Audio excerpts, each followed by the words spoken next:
Pemirsa, reses anggota DPRD Kota Palembang Dapil 6 masa persidangan 3 tahun 2022 dilakukan di Puskesmas OPI Jakabaring Palembang pada Senin pagi.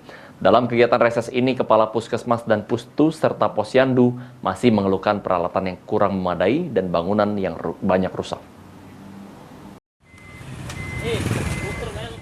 Guna menyerap aspirasi dan melaksanakan amanat undang-undang, anggota DPRD Kota Palembang Dapil 6 melakukan reses masa persidangan 3 tahun 2022 di Puskesmas OPI Jakabaring Palembang pada Senin pagi. Dalam reses masa persidangan 3 tahun 2022 ini dihadiri langsung Ketua DPRD Kota Palembang Zainal Abidin dan beberapa anggota DPRD Dapil 6 lainnya serta camat, lurah, dinas kesehatan dan kepala puskesmas di Kecamatan Jakabaring.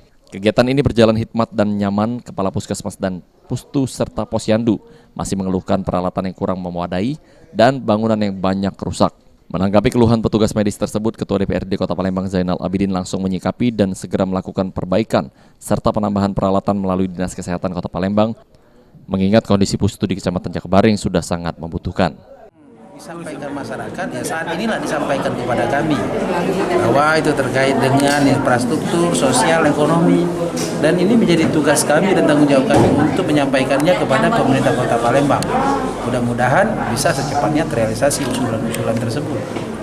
Terkait usulan pustu yang banyak rusak ini gimana Bu kita menanggapinya sebagai Ketua DPR?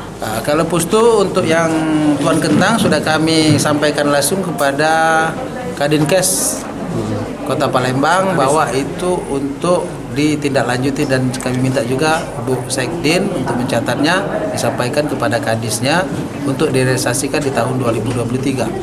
Oke, mungkin karena sudah sangat urgent kalau menurut keterangan dari Kepala Pustu.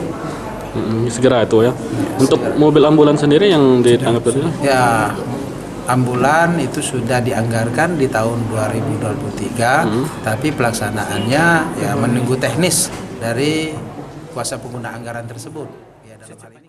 Irawan, PAL TV.